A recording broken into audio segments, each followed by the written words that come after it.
Bonne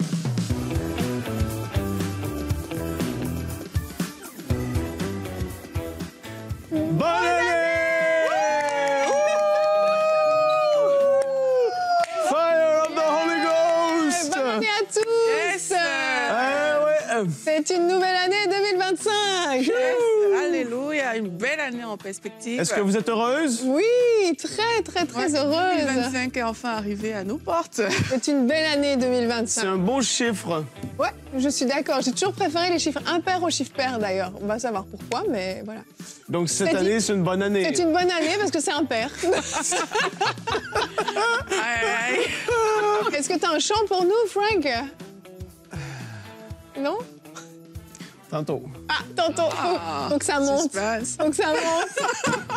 Ah, le chant de la nouvelle année. Hein. Bon, hier, on a eu les cuillères quand même. T'aurais pu ramener tes cuillères encore aujourd'hui. Habituellement, c'est le 31 le J'y ai 1er. pensé, mais je me suis retenu.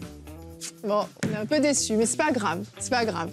Tu nous as habitués à des It's niveaux a happy day. Yeah. très élevés, là. Oh, happy day. Oh, happy day. Oh, happy day. When Jesus washed, when he did...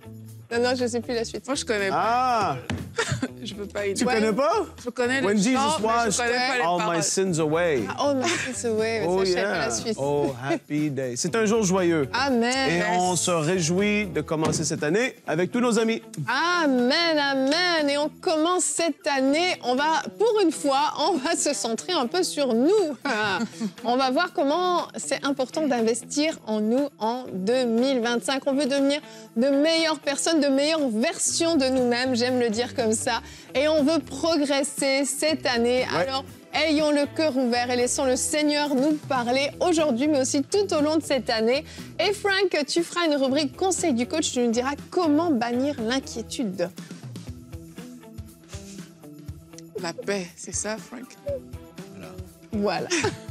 Merci, Frank. On va commencer avec notre pensée du jour.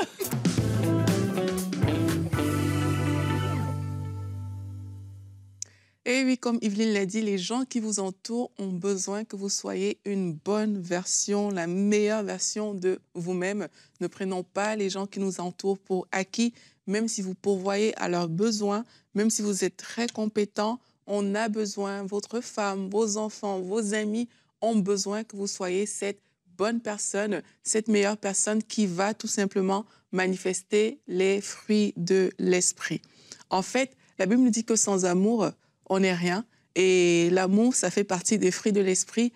Et on peut beau faire plusieurs choses dans la vie, on peut pourvoir à des besoins, on peut aider les gens, mais si on ne voit pas un caractère qui est transformé par Dieu, eh bien, il y a de fortes chances que les gens se fatiguent et on sait que c'est important, en fait, de vraiment travailler notre caractère. Et même le monde le reconnaît. Dans le monde dans lequel on vit, la société sanctionne les gens qui ont un mauvais caractère. Je me rappelle, il y a quelques années, il y a un homme politique très important qui était là sur la ligne de la présidentielle. Il a été sanctionné par la société parce qu'il avait manqué de maîtrise de soi. Il a été accusé d'une agression sexuelle.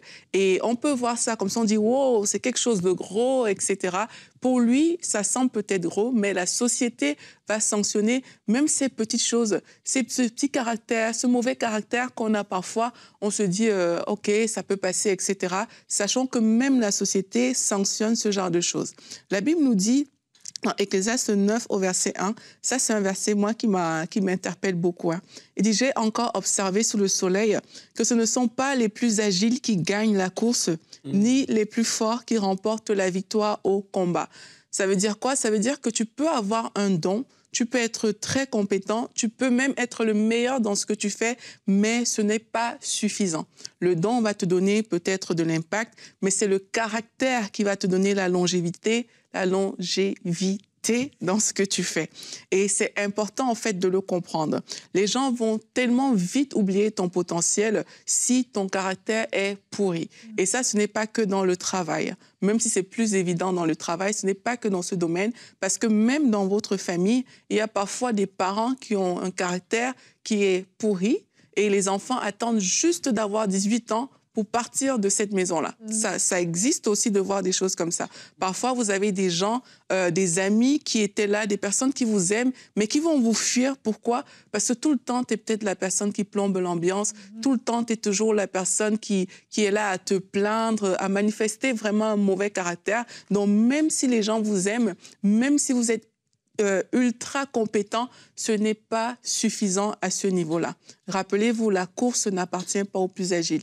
La course appartient aux personnes qui comptent sur Dieu pour les transformer, pour permettre que ces personnes-là vraiment deviennent la meilleure version d'elles-mêmes et pour pouvoir semer aussi des bonnes choses dans la vie des autres.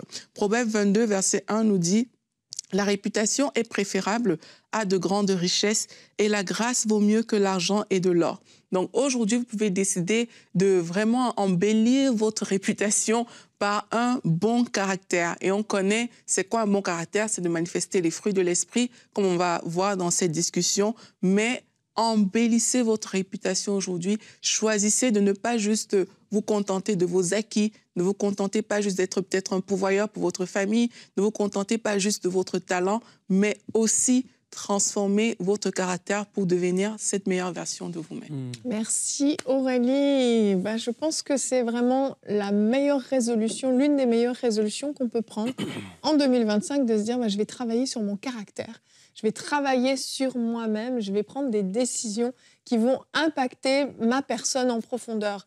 Est-ce que tu l'as dit, Aurélie, il y a des choses qu'on peut faire, on peut être des gens des fois même très haut placés, même pasteur peut-être à la tête d'une église ou dans le milieu politique, dans des entreprises. On est très haut placé au point où les gens même n'osent plus nous faire de remarques, nous faire de retours négatifs. Et on est là et on stagne dans notre caractère et on peut être tellement manqué de bienveillance, de douceur, etc. Et on voit que ça cause des dégâts autour de nous. Alors aujourd'hui, notre verset du jour nous emmène dans Galates 5 au verset 22. Vous connaissez très bien ce passage. Très classique, mais tellement important. Très puissant par contre, très puissant. Les fruits de l'esprit. Mais le fruit de l'esprit, c'est, attention, l'amour, la joie, la paix, la patience, la bonté, la bienveillance, la foi, la douceur et finalement la maîtrise de soi. Et je vous propose qu'on fasse un petit survol très rapide de ces différents fruits de l'esprit. Yes. Et à la maison, je vous invite à bien écouter et à vous dire lequel je veux travailler là en priorité, lequel je sais que j'ai besoin de développer ce fruit de l'esprit, j'ai besoin de le laisser se manifester à travers moi. Est-ce que c'est l'amour? Vous savez, ce verset qui dit que l'amour de Dieu a été manifesté en nous, et j'ai envie de dire, au travers de nous, Dieu veut manifester son amour. Est-ce qu'on manque d'amour parfois? La joie qui ne dépend pas des circonstances, on en a parlé il y a quelques semaines déjà, cette joie surnaturelle. La paix, et Frank, tu en parleras tout à l'heure dans ta rubrique, où on va bannir l'inquiétude, la patience, respecter le timing de Dieu, respecter aussi le temps des autres. Est-ce qu'on a tendance à toujours vouloir brusquer les autres? Est-ce qu'on manque de patience dans notre vie? On parle trop vite parfois. La bonté, est-ce que vous voulez développer un cœur plus généreux en 2025? La bienveillance, comment est-ce que tu te comportes avec les autres? Qu'est-ce que les autres ressentent quand ils sont avec toi? Est-ce qu'ils se sentent importants? Est-ce qu'ils se sentent précieux? Ou est-ce qu'ils se sentent humiliés, rabaissés? La foi, eh bien, est-ce que vous voulez demeurer attaché fermement à Jésus-Christ en 2025 et les autres années qui suivent, si possible, c'est l'idéal? Est-ce que vous avez besoin de grandir dans votre douceur? Est-ce que vous avez tendance à brusquer les autres par vos paroles, par vos actions? Est-ce que vous manquez de maîtrise de soi finalement? Est-ce que vous avez besoin d'apprendre à mieux gérer vos émotions, à mieux gérer votre impulsion, vos actions? Tous ces fruits de l'esprit sont un beau challenge, je trouve, à pouvoir se dire... dans celui-là, j'ai besoin de grandir, vraiment. Ouais. J'ai besoin de me développer. Je trouve que c'est un bel exercice à faire en début d'année. Ouais, et moi, je trouve que quand on a la maîtrise de soi, on a un acquis pour c'est le plus précieux, je trouve. Pour beaucoup d'autres choses. Hein. La maîtrise de soi et l'amour, quand on a les deux, je trouve que c'est plus facile même de manifester le reste.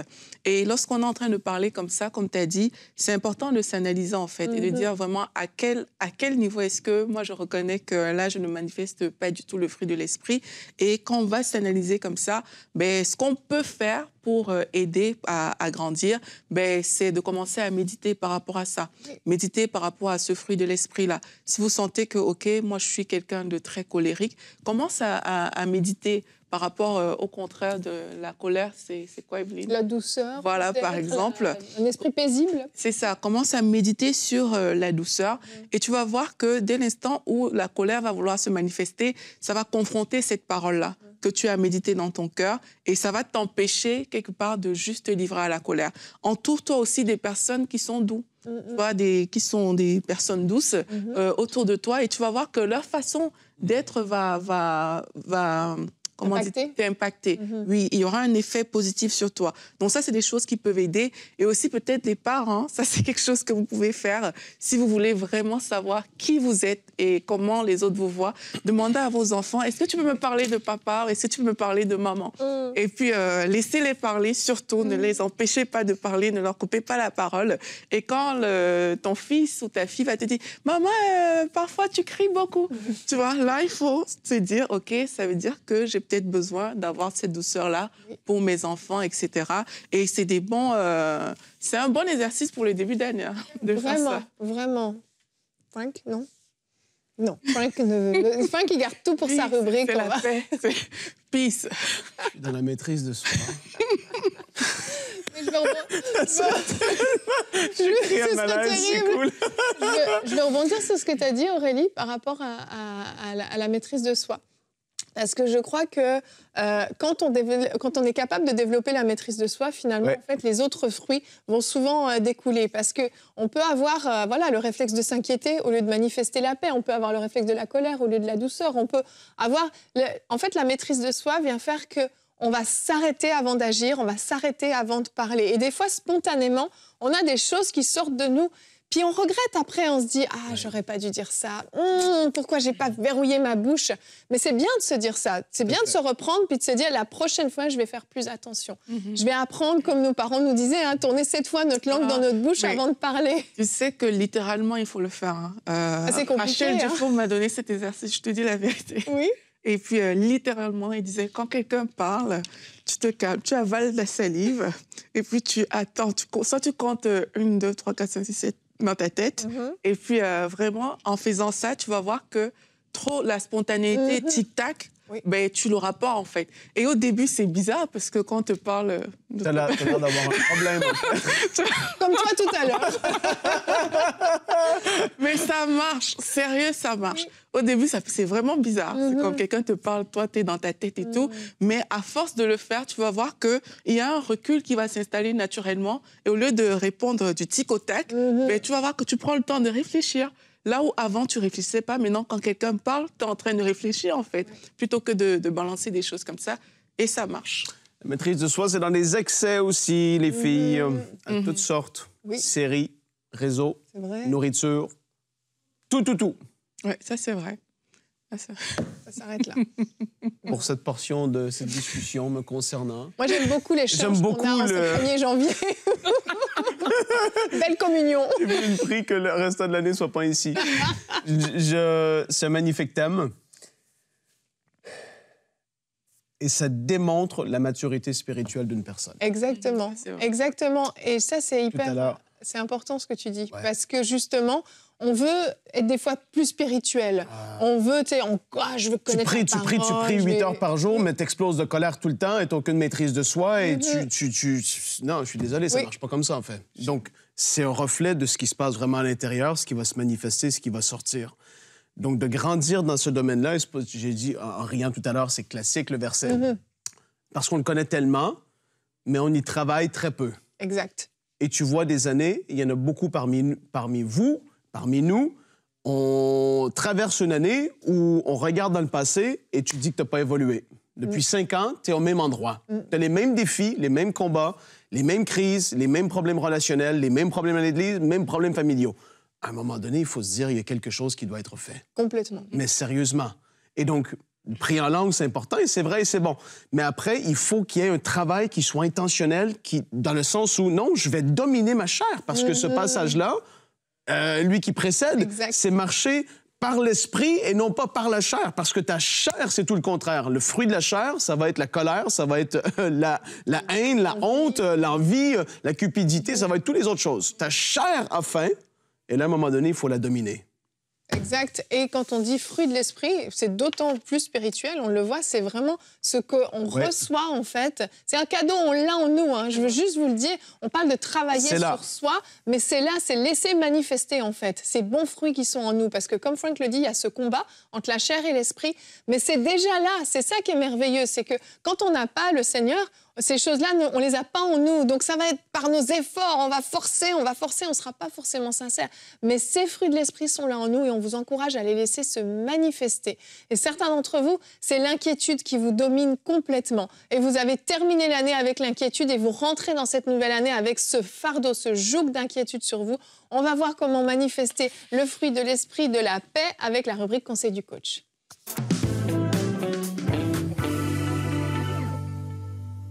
Ouais, et dans cette émission, on parle du caractère, on l'a dit au tout début, parce que le caractère, c'est ultra important, surtout si tu veux pouvoir aller loin et tenir dans le temps.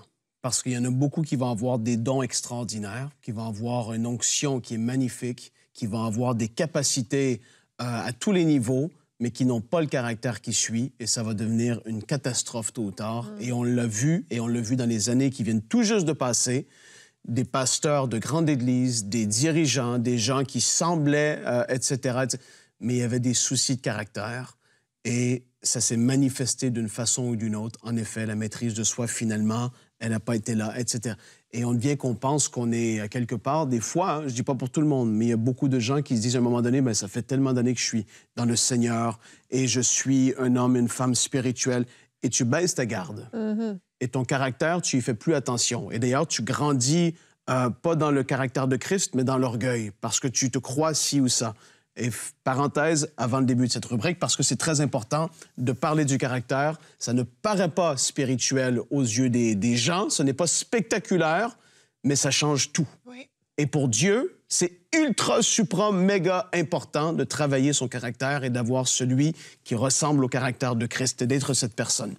Donc, l'inquiétude, c'est quelque chose de terrible. Et là, je ne parle pas de l'inquiétude juste, tu penses que tu as oublié ton sac à la maison le matin. Je parle d'une inquiétude qui t'empêche de dormir, qui fait que tu as des nuits blanches, une inquiétude qui te pousse à des actions démesurées. Quand tu es dans l'inquiétude, véritablement, tu deviens que ça devient démesuré pour toi, ça paraît naturel. Quelqu'un qui te connaît un petit peu ou quelqu'un qui ne sait pas trop comment des fois tu vis à la maison, soudainement un ami vient et il voit comment tu agis, et il va dire, mais là, c'est démesuré en fait. Tu es dans une inquiétude qui est extrême.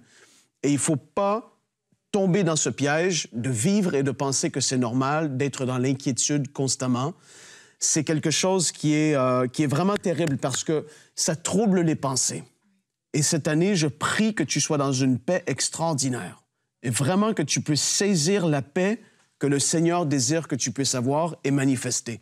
Parce que l'inquiétude va révéler un manque de confiance en ton Père céleste. Parce que lorsque Jésus parlait, il a été extrêmement clair. Et c'est ça qui est tellement merveilleux, Jésus. Il est tellement simple. Et on rend les choses si compliquées. Et je sais qu'il y a des situations et des choses que vous traversez qui ne sont pas faciles. Je banalise pas, je minimise pas, vraiment de tout mon cœur, je fais pas ça. Mais je veux t'encourager, malgré ces choses. Il y a des gens qui ont eu des diagnostics, il y a des gens qui ont des soucis financiers, il y a des gens qui... Mais là, je vous ramène juste à la parole. C'est pas Frank qui parle, c'est Jésus. C'est pourquoi je vous dis, ne vous inquiétez pas de ce que vous mangerez pour vivre, ni de ce dont vous habillerez votre corps. La vie n'est-elle pas plus que la nourriture et le corps plus que le vêtement? Regardez les oiseaux du ciel, ils ne sèment pas et ne moissonnent pas, ils n'amassent rien dans des greniers et votre Père céleste les nourrit. Ne valez-vous pas beaucoup plus qu'eux? Qui de vous, par ses inquiétudes, peut ajouter un instant à la durée de sa vie?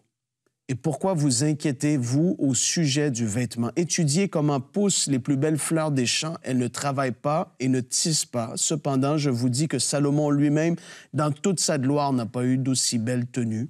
que l'une d'elles. Si Dieu habille ainsi l'herbe des champs qui existe aujourd'hui et qui demain sera jetée au feu, ne le fera-t-il pas bien plus volontiers pour vous, gens de peu de foi?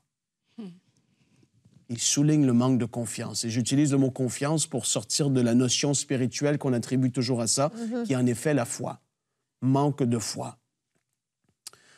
Ne vous inquiétez donc pas et ne dites pas « Que mangerons-nous? Que boirons-nous? Avec quoi nous habillerons-nous? » En effet, tout cela, ce sont les membres des autres peuples qui les recherchent. Or, votre Père céleste sait que vous en avez besoin. Recherchez d'abord le royaume et la justice de Dieu, et tout cela vous sera donné en plus. Ne vous inquiétez donc pas du lendemain, car le lendemain prendra soin de lui-même. À chaque jour suffit sa peine. Tu vois, c'est tellement clair. Et il y en a beaucoup, et pourtant, malheureusement, trop de gens qui sont pris comme dans le filet de l'inquiétude. Il y a des mensonges qui ont été acceptés. Il y a des choses qui sont des réalités, mais très petites, qui ont été exagérées et dont vous vous êtes fait des scénarios qui fait que ces choses qui sont pourtant pas si majeures si vous poserez la question à quelqu'un d'autre autour de vous. Mais à vos yeux, c'est devenu quelque chose qui est insurmontable. Et en fait, je veux t'encourager à sortir de l'ignorance. Parce que l'ignorance concernant le cœur de Dieu, sa volonté, ce que dit sa parole, va faire en sorte que tu vas demeurer dans l'inquiétude. Parce que lorsque tu es ignorant de certaines choses, même dans le naturel, quand tu es ignorant de certaines choses et que tu vis quelque chose de pas simple, ça devient un sujet de stress et d'angoisse. Et soudainement, on a de la difficulté, et il y en a qui font des crises d'angoisse, parce que là, il y a quelque chose qui arrive. Et il y a peut-être quelqu'un qui, je me rappelle, à un moment donné, il y avait comme une bosse, une petite grosseur qui était arrivée sur mon doigt, et je savais pas c'était quoi cette chose. Et là, tu viens qu'à te faire un film, et tu commences à stresser. Et je suis allé chez le médecin, et il me dit, ça va disparaître toute seule, il n'y a aucun... Et là, soudainement... Parce que j'étais ignorant de ce qui était là et je me créais un film. Parfois, c'est sérieux et ça va pas être qu'est-ce que j'ai vécu. Mais d'autres fois, ça va être comme ça. Et je fais exprès de dire une image tellement simple comme ça parce qu'en effet, on devient qu'on est hors de la réalité. Et spirituellement, par rapport aux finances, aux vêtements, par rapport à notre... Jésus a dit, ne vous inquiétez pas. Déjà, ne stressez pas pour votre lendemain tout de suite. Vivez chaque jour. Et sortez de l'ignorance dans laquelle le diable veut que le peuple de Dieu demeure.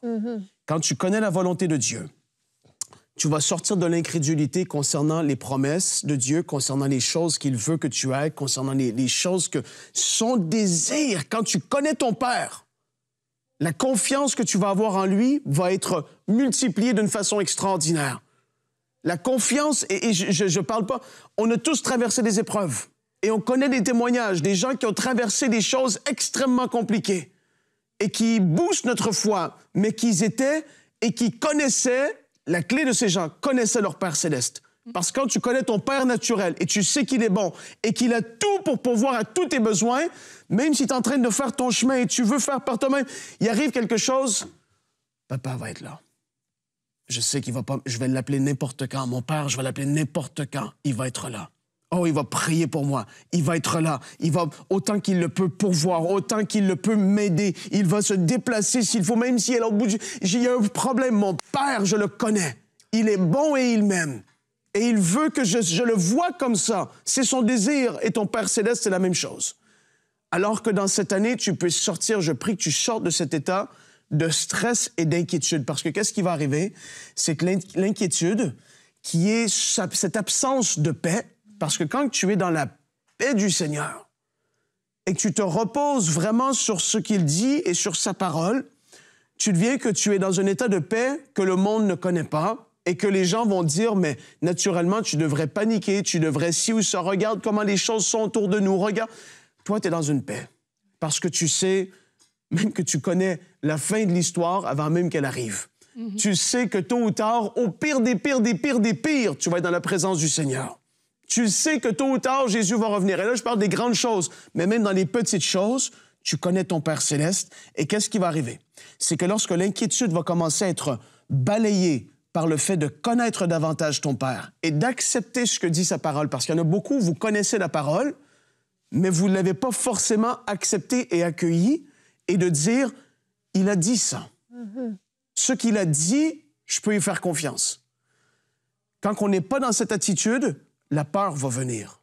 Ah, comment est-ce qu'il y a de gens, les filles, qui sont dans la peur? La peur du lendemain, la peur de tomber malade, la peur de manquer, la peur que le couple explose, la peur que mes enfants vont mourir, la peur que ma voiture va exploser, la peur de... Je dis des choses, c'est pas pour rire, c'est extrêmement vrai. J'ai prié pour tellement de gens qui sont pris par toutes sortes de peurs. Et tu te dis, mais c'est terrible parce que la volonté de ton Père céleste, c'est que tu sois dans une paix extraordinaire. Alors aujourd'hui, aspire à vivre ça. Aspire à découvrir davantage ton Père qui est là et qui veut t'amener dans cette saison de paix dans laquelle il veut te voir entrer. Et je veux prier en terminant cette rubrique parce que j'ai parlé juste du manque de confiance. Je l'ai dit simplement, mais je ne veux pas rendre les choses plus compliquées parce que c'est ça. Quand tu connais vraiment quelqu'un et tu sais qu'il a tout pour pourvoir à tes besoins, tu es dans un repos. Tu es dans une paix extraordinaire. Et je veux prier maintenant que dans ce début d'année, il y ait un changement extraordinaire dans ta vie. Evelyne, Aurélie et moi, on prie maintenant qu'il y ait un basculement, qu'il y ait quelque chose qui change, qu'autant qu'il y avait de l'inquiétude qui créait de l'insomnie, il va y avoir une paix telle que tu vas t'endormir à des moments que tu vas même pas... Tu vas tellement être dans la paix. Je prie ça paraît tellement drôle, mais je prie qu'une paix t'envahisse qui fait que tu dors et que tu es complètement paisible comme jamais auparavant dans ta vie. Tu vas même récupérer et rattraper ce que le diable a volé depuis ces années et ces années. Je prie qu'une paix surnaturelle t'envahisse maintenant. Je prie pour ceux qui ont des soucis de santé. Je prie qu'une paix t'envahisse. Je prie maintenant que le Seigneur te touche là où tu es et qu'il y ait une paix en sa parole, une confiance en sa parole, en qui il est, dans ce qu'il a de prévu pour toi. Je prie que tu sois entièrement transformé dans tes pensées, que les forteresses tombent dans le nom de Jésus. Que les mensonges de peur que le diable a voulu semer, je prie que ce soit arraché et démasqué et que ces choses soient mises à la lumière. Je prie que tu sortes des excès dans lesquels tu t'étais mis et retrouvé, des excès d'épargne. Tu ne donnais plus aucun argent parce que tu avais peur de manquer continuellement. Je prie que tu sois saisi d'une générosité comme jamais auparavant. Seigneur, je prie qu'il y ait un changement dans les familles, dans les couples. Qu'il y ait des hommes et des femmes qui se mettent d'accord de dire on va faire confiance à Dieu et à sa parole. On va se confier en lui, on va renouveler nos forces, on va prendre notre envol comme les aigles parce que c'est ce qu'il veut pour nous dans cette nouvelle année. Je prie qu'il puisse y avoir la pleine manifestation de la paix dans la vie de nos frères et de nos sœurs. Seigneur, merci pour ton action par ton esprit. Nous t'adorons et nous t'aimons, Seigneur. Amen. Amen. Amen. Merci beaucoup, Frank. Eh bien, voilà de quoi travailler en ce début d'année, travailler à votre caractère, travailler à bannir l'inquiétude, travailler à vous maîtriser dans tout votre être. Je crois que c'est un beau challenge, un beau défi qu'on peut se donner à chacun d'entre nous. Yes. Et demain, 2025 sera l'année de ta bonne santé. On va parler de la santé physique, bien sûr, mais pas que. Vous savez, il y a la santé financière, relationnelle, émotionnelle. On va parler de tout ça, je vous l'ai dit. On va prendre le temps en ce début d'année de se concentrer sur nous-mêmes. On devient une meilleure version de nous-mêmes. On guérit de tout ce dont on a besoin de guérir et on fonce vers l'avant pour que le Seigneur puisse nous utiliser pour sa gloire. Et demain, nous serons avec le pasteur Samuel Jérémy Gingras. Vous commencez à le connaître, il vient régulièrement nous voir. Il va nous parler de l'importance de prendre des temps de qualité en famille. Et oui, pour certains, c'est une nécessité de remettre ça en ordre aussi. Bonne santé familiale, c'est essentiel. Alors, on se retrouve demain. Merci d'avoir été avec nous et on vous souhaite encore une très, très bonne année. Bonne année! Soyez bénis!